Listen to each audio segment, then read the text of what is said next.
Hello welcome back to our channel. അപ്പോൾ ഇന്നത്തെ വീഡിയോയിൽ കുവൈറ്റ് ടു പ്രയാഗ്രാജ് ട്രിപ്പാണ് കേട്ടോ.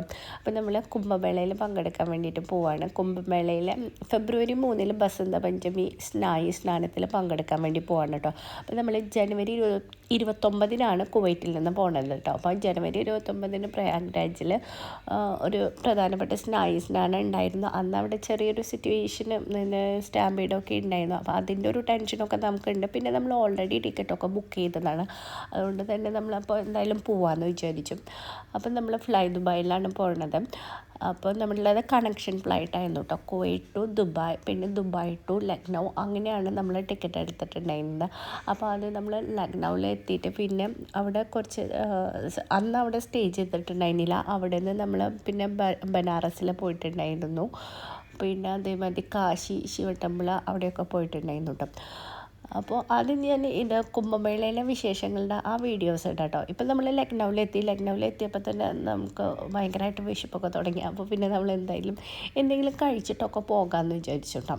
പിന്നെ നമ്മളിതൊരു ടൂർ പ്ലാനായിരുന്നു എടുത്തിട്ടുണ്ടായിരുന്നത്. ഒരു 1.9 ലാഖിൻ്റെ ടൂർ പ്ലാനായിരുന്നു എടുത്തിട്ടുണ്ടായിരുന്നത്.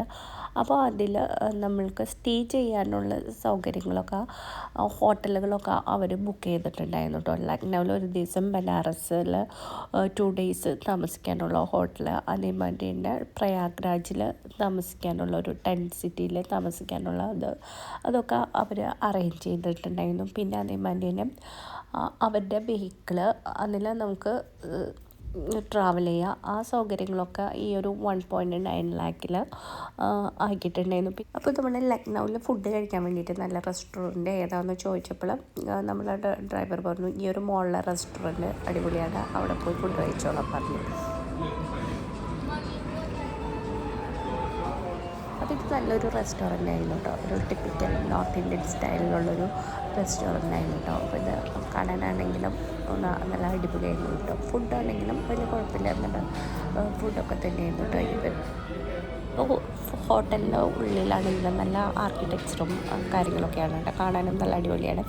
അപ്പോൾ അവർ ആദ്യം തന്നെ നമുക്ക് കൈ കഴുകാൻ വേണ്ടിയിട്ട് അവർ ഒരു ഇതിൽ വെള്ളം ഒഴിച്ച് തരും കേട്ടോ. അങ്ങനെയാണ് അവിടുത്തെ ഒരു രീതി എന്ന് പറയുന്നത് കേട്ടോ. നല്ല രസമാണ്. അപ്പോൾ അവർ നമ്മളപ്പോൾ 1 by 1 ആയിട്ടൊക്കെ കൈയൊക്കെ കഴുകി, പിന്നെ അത് കഴിഞ്ഞിട്ട് ഇതേമാതിരിയാണ് അവർ വെള്ളം ഇങ്ങനെ ഒരു ഇതിലെ വെള്ളം ഒഴിച്ച് തരും ഹാൻഡ് വാഷ് ചെയ്യാൻ വേണ്ടിയിട്ട്. പിന്നെ അത് കഴിഞ്ഞിട്ട് നമ്മൾ ഇവിടുത്തെ സ്പെഷ്യൽ എന്താണെന്ന് അവരോട് ചോദിച്ചു. അപ്പോൾ അവർ പറഞ്ഞു ഇവിടുത്തെ താലി അടിപൊളിയാണ്, അതൊന്ന് ട്രൈ ചെയ്ത് നോക്കാൻ പറഞ്ഞു. അത് എന്തായാലും ഇഷ്ടപ്പെടുന്ന കേട്ടോ.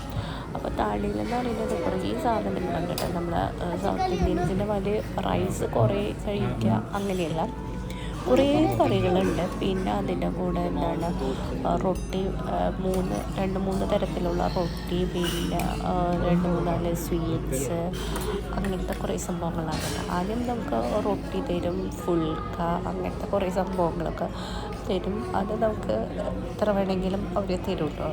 അതിന് ശേഷം പിന്നെ കുറേ കറികൾ, ഒരു എന്താ പറയുക, ഒരു 10 കറികളൊക്കെ ഉണ്ടായിരുന്നു കേട്ടോ. കറികൾ ഇങ്ങനെ എന്താണ് പനീർ, പിന്നെ പനീർ ബട്ടർ മസാല, അങ്ങനത്തെ കുറേ കറികൾ, ദാൽ കറി, ദാലിൻ്റെ തന്നെ 2-3 വിഭാഗങ്ങൾ, അങ്ങനത്തെ കുറേ കറികളൊക്കെ ഉണ്ടായിരുന്നു കേട്ടോ. പിന്നെ എന്താണ് കച്ചോടി, അങ്ങനത്തെ സംഭവങ്ങൾ, പിന്നെ അതിൻ്റെ കൂടെ 2-3 സ്വീറ്റ്സ്, അത് ഒക്കെയാണ് കേട്ടോ. നമ്മൾ ചപ്പാത്തി, ചെറിയ ചപ്പാത്തി ആയിരുന്നു കേട്ടോ. അപ്പോൾ അത് കഴിക്കാൻ നല്ല ടേസ്റ്റ് ആയിരുന്നു. പിന്നെ എന്താണ് പിന്നെ അതെല്ലാം കഴിഞ്ഞതിന് ശേഷമാണ് അവിടെ ചാവൽ റൈസ് കുറച്ച് തരാം കേട്ടോ. അപ്പോൾ അതൊക്കെ കഴിച്ച് കഴിഞ്ഞിട്ട് പിന്നെ നമ്മൾ ആ ഹോട്ടലിൽ നിന്ന് ഇറങ്ങി. അത് നല്ല അടിപൊളിയായിട്ടുള്ളൊരു ഫുഡായിരുന്നു കേട്ടോ. പിന്നെ അത് കഴിഞ്ഞിട്ട് ഹാൻഡ് വാഷ് ചെയ്യാനാണെങ്കിലും അവർ വെള്ളം ഇങ്ങനെ കൊണ്ടുതരും കേട്ടോ. എന്നിട്ട് പിന്നെ നമ്മൾ ഹാൻഡ് വാഷൊക്കെ അവിടെ നിന്ന് ചെയ്തു. പിന്നെ മക്കൾ അവിടെ നിന്ന് അവർക്ക് താലി വേണ്ട ദോശ വേണമെന്നാണ് പറഞ്ഞത്. അവർ ദോശ ഓർഡർ ചെയ്തു. പക്ഷേ അവിടുത്തെ ദോശ വലിയ ടേസ്റ്റ് ഉണ്ടായിരുന്നില്ല. നമ്മുടെ സൗത്ത് ഇന്ത്യൻസിൻ്റെ ദോശ തന്നെയായിരുന്നു കേട്ടോ ടേസ്റ്റ്. നോർത്ത് ഇന്ത്യയിൽ അവർ ദോശയ്ക്കുന്നവർ ഒരു പുളിരസം അങ്ങനത്തെ സംഭവങ്ങളൊന്നും ഉണ്ടായിരുന്നില്ല. അവർ മാവ് കലക്കി വെച്ചിരിക്കാൻ തോന്നുന്നു. അപ്പോൾ ദോശ വലിയ ടേസ്റ്റ് ഉണ്ടായിരുന്നില്ല. ബാക്കി അവരുടെ സംഭവങ്ങളൊക്കെ ടേസ്റ്റ് ഉണ്ടായിരുന്നു കേട്ടോ. കറികളൊക്കെ ആണെങ്കിലും നല്ല അടിപൊളിയായിരുന്നു. അപ്പോൾ നമ്മൾ അവിടെ നിന്ന് ഫുഡൊക്കെ കഴിച്ച് ഇറങ്ങി. അപ്പോൾ ഇതൊരു മോളിൻ്റെ ഉള്ളിലെ റെസ്റ്റോറൻ്റ് ആയിരുന്നു കേട്ടോ. അപ്പോൾ ആ മോളിൻ്റെ പേര് എനിക്ക് വലിയ ഓർമ്മയില്ല, SBR മോളോ അങ്ങനത്തെ ഒരു മോളായിരുന്നു കേട്ടോ. നല്ല കാണാനൊക്കെ നല്ല അടിപൊളിയായിട്ട് തന്നെയായിരുന്നു. അപ്പോൾ അവിടെ അന്ന് പിന്നെ നമ്മൾ ഇറങ്ങി. പിന്നെ അത് കഴിഞ്ഞിട്ട് ഇപ്പോൾ നമ്മുടെ ലക്നൗവിൽ നമ്മൾ ചിക്കൻ കറി കുർത്തീസൊക്കെ കിട്ടുന്ന ഒരു മാർക്കറ്റിന് അവിടേക്കാണ് പോയത് കേട്ടോ. അപ്പോൾ അവിടെ ഭയങ്കര തിരക്കായിരുന്നു. അപ്പോൾ അവിടെ നിന്ന് കുറച്ച് ഷോപ്പിങ്ങൊക്കെ നമ്മൾ ചെയ്തു. അത് കഴിഞ്ഞിട്ട് പിന്നെ നമ്മൾ നമ്മളുടെ പ്ലാൻ അയോധ്യയിലേക്ക് പോകാനുള്ളതായിരുന്നു. പക്ഷേ അയോധ്യയുടെ അവിടെ റോഡൊക്കെ ബ്ലോക്കായിരുന്നു, ഭയങ്കര തിരക്കായിരുന്നു. അപ്പോൾ അന്നത്തെ ദിവസം അയോധ്യയിലേക്കുള്ള പ്ലാന് നമുക്ക് നടന്നില്ല. അപ്പോൾ നമ്മൾ നേരെ ബനാറസിലേക്ക് പോകാമെന്ന് വിചാരിച്ചു. അപ്പോൾ ബനാറസിൽ അവിടെ എത്തിയപ്പോൾ നമ്മൾ ഭയങ്കര ലേറ്റായിരുന്നു. അവിടുത്തെ റോഡൊക്കെ ബ്ലോക്കായിട്ട് നമ്മൾ 29 കുവൈറ്റിൽ നിന്ന് പോന്നിട്ട് 30 ലക്നൗവിലെത്തി. അപ്പോൾ 29 ആയിരുന്നു പ്രയാഗ്രാജിൽ മറ്റൊരു സ്റ്റാമ്പേഡൊക്കെ ഉണ്ടായിരുന്നത്. അത് കാരണം അവിടെ റോഡൊക്കെ ഭയങ്കര ബ്ലോക്കായിരുന്നു. അപ്പോൾ നമ്മൾ അയോധ്യയിൽ അവിടെ പകുതി വരെ എത്തിയുള്ളൂ. അവിടെ നിന്ന് നേരെ നമ്മൾ ബനാറസിലേക്ക് വിട്ടപ്പോൾ അവിടെയൊക്കെ റോഡ് ബ്ലോക്ക്. അങ്ങനെ നമ്മൾ കറങ്ങി തിരിഞ്ഞ് ബനാറസിലെത്തിയപ്പോൾ പിറ്റേ ദിവസം ഒരു ആഫ്റ്റർനൂണൊക്കെ ആയിട്ടോ. അപ്പോൾ നമ്മൾ പിന്നെ അത് കഴിഞ്ഞിട്ട് കാശി വിശ്വനാഥ ടെമ്പിളിൽ പോയി. അത് കഴിഞ്ഞിട്ട് അന്ന് ഈവനിങ്ങിലാണ് പിറ്റേ ദിവസം അന്ന് നമ്മൾ വേറൊരു ഹോട്ടലിൽ സ്റ്റേ ചെയ്തു. അത് കഴിഞ്ഞിട്ട് നമ്മൾ പിറ്റേ ദിവസമാണ് പ്രയാഗ്രാജിലേക്ക് പോണത് കേട്ടോ. അപ്പോൾ കാശി ടെമ്പിളിൻ്റെതൊക്കെ ഞാൻ ഡീറ്റെയിൽ ആയിട്ടുള്ള ഒരു വീഡിയോ പിന്നെ ചെയ്യാം കേട്ടോ. പിന്നെ അത് കഴിഞ്ഞിട്ട് നമ്മൾ പിറ്റേ ദിവസം ആയപ്പോൾ പ്രയാഗ്രാജിലെത്തി കേട്ടോ. അപ്പോൾ പ്രയാഗ്രാജിലാണെങ്കിലും ഇപ്രാവശ്യം വലിയ തിരക്കുണ്ടായിരുന്നില്ല കേട്ടോ. നമ്മളെത്തിയത് 31 അല്ല 1 ആയിരുന്നു പ്രയാഗ്രാജിലെത്തിയത്. 29 ആയിരുന്നു ഇവിടെ ഒരു സ്റ്റാമ്പേഡിൽ കുറച്ച് അപകടങ്ങളൊക്കെ ഉണ്ടായത്.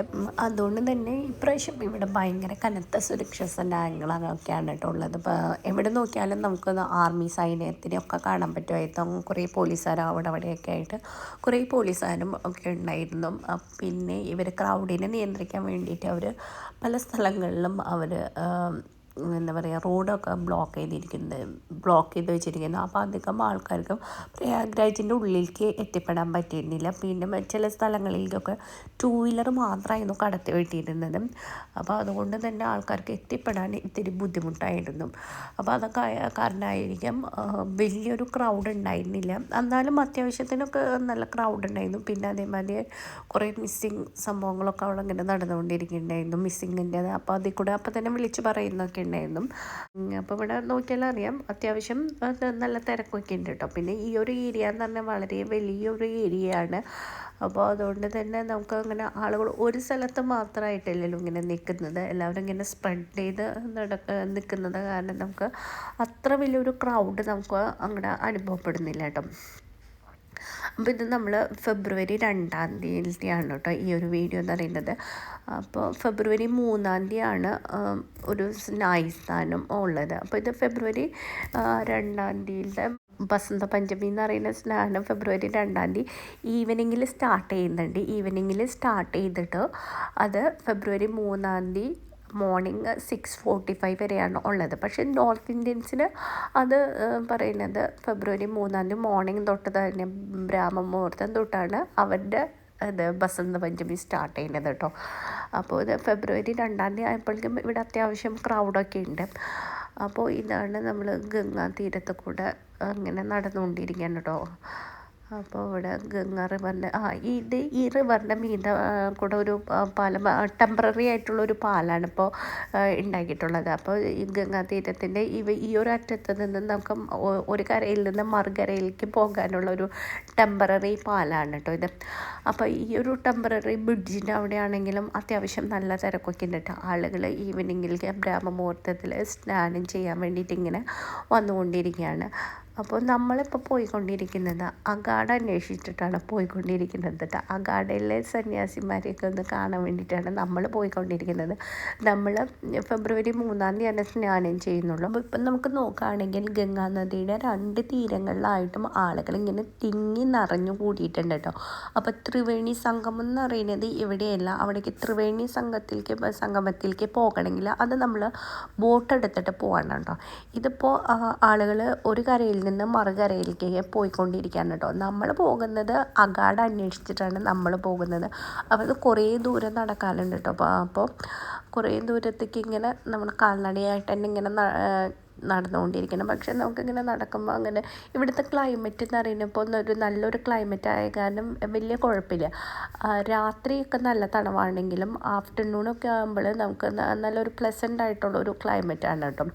അപ്പോൾ ആദ്യം ഞാൻ വിചാരിച്ചത് ഇവിടെ ഫുൾ ടൈം നല്ല തണവായിരിക്കും എന്നൊക്കെ ആയിരുന്നു ഞാൻ വിചാരിച്ചിട്ടുണ്ടായിരുന്നത്.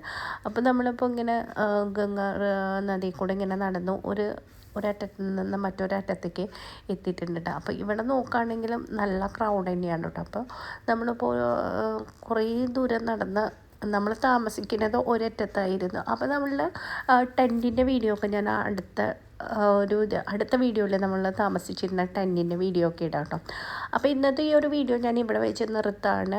നമ്മൾ അഗാഡയിൽ എത്തിയിട്ടില്ല, അഗാഡയിലേക്കുള്ളൊരു യാത്രയാണ്. അടുത്ത വീഡിയോയിൽ നമ്മൾ അഗാഡയും അതേമാതിരി അഗാഡയിലെ ഉള്ളിലുള്ള സന്യാസിമാരും അവരുടെ വിശേഷങ്ങളൊക്കെയുള്ളൊരു വീഡിയോ ചെയ്യാം കേട്ടോ. അപ്പോൾ ഇവിടെ ഏതോ ഒരു അഗാഡയിൽ മലയാളി സന്യാസിമാർ താമസിക്കുന്നുണ്ട് കേട്ടോ. അപ്പോൾ അത് ആ അഗാഡ അന്വേഷിച്ചിട്ടാണ് നമ്മളിപ്പോൾ നടക്കുന്നത്. അപ്പോൾ ഇന്നത്തെ വീഡിയോ ഇത്രയേ ഉള്ളൂ. അപ്പോൾ എന്തായാലും നമുക്ക് അടുത്ത വീഡിയോയിൽ കാണാം കേട്ടോ. Thanks for watching.